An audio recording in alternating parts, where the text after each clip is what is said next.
ಉಡಾಯಿಸೋ ಖಾರ ಬಣ್ಣ ರುಚಿಯನ್ನು ನೀಡುತ್ತದೆ. ಆಚಿ ಮೆಣಸಿನ ಪುಡಿ ಚಿಂದಿ ಉಡಾಯಿಸೋ ಖಾರ ಬಣ್ಣ ರುಚಿ.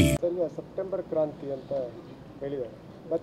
ನೋಡಿಯಪ್ಪ, ಅದೆಲ್ಲ ನನಗೆ ಗೊತ್ತಿಲ್ಲ. ಅವ್ರು ಏನು ಹೇಳಿದಾರೋ, ಯಾವ ಅರ್ಥದ ಹೇಳಿದಾರೋ ನೀವು ಅವ್ರಿಗೆ ಕೇಳಬೇಕು. ಯಾಕೆ ಅಂತ ಹೇಳಿದ್ರೆ ನನಗಂತೂ ಅದರ ಏನು ಕೂಡ ಅರ್ಥನೇ ಆಗ್ತಾಯಿಲ್ಲ.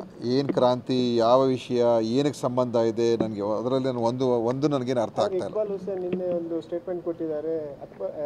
ಸೆಪ್ಟೆಂಬರ್ ಕ್ರಾಂತಿ ಅಂತ ಹೇಳಿದ್ರೆ 3 ತಿಂಗಳಲ್ಲಿ ಡಿ ಕೆ ಶಿವಕುಮಾರ್ ಮುಖ್ಯಮಂತ್ರಿ ಆಗ್ತಾರೆ.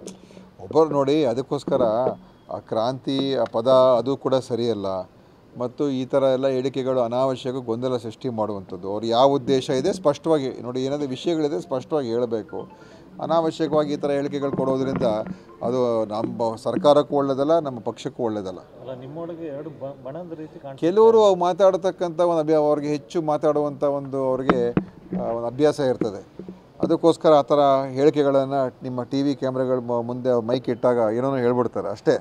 ಆದರೆ ಯಾವ ಕ್ರಾಂತಿನೂ ಆಗೋದಿಲ್ಲ, ಯಾವ ಏನು ಇದು ಆಗೋದಿಲ್ಲ. ಸರ್ಕಾರ ಭದ್ರವಾಗಿದೆ, ಸುಭದ್ರವಾಗಿದೆ.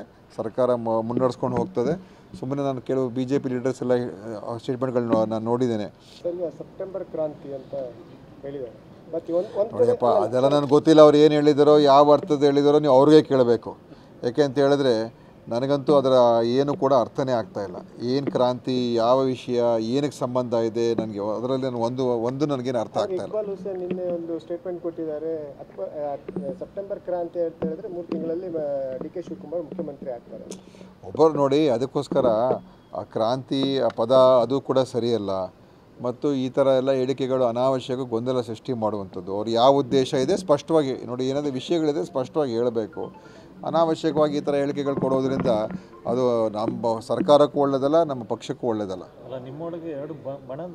ಕೆಲವರು ಮಾತಾಡತಕ್ಕಂಥ ಒಂದು ಅವ್ರಿಗೆ ಹೆಚ್ಚು ಮಾತಾಡುವಂಥ ಅವ್ರಿಗೆ ಒಂದು ಅಭ್ಯಾಸ ಇರ್ತದೆ. ಅದಕ್ಕೋಸ್ಕರ ಆ ಥರ ಹೇಳಿಕೆಗಳನ್ನು ನಿಮ್ಮ ಟಿ ವಿ ಕ್ಯಾಮ್ರಾಗಳ ಮುಂದೆ ಮೈಕ್ ಇಟ್ಟಾಗ ಏನೋ ಹೇಳ್ಬಿಡ್ತಾರೆ ಅಷ್ಟೇ. ಆದರೆ ಯಾವ ಕ್ರಾಂತಿನೂ ಆಗೋದಿಲ್ಲ, ಯಾವ ಏನು ಇದು ಆಗೋದಿಲ್ಲ. ಸರ್ಕಾರ ಭದ್ರವಾಗಿದೆ, ಸುಭದ್ರವಾಗಿದೆ. ಸರ್ಕಾರ ಮುನ್ನಡೆಸ್ಕೊಂಡು ಹೋಗ್ತದೆ. ಸುಮ್ಮನೆ ನಾನು ಕೆಲವು BJP ಲೀಡರ್ಸ್ ಎಲ್ಲ ಸ್ಟೇಟ್ಮೆಂಟ್ಗಳನ್ನ ನಾನು ನೋಡಿದ್ದೇನೆ.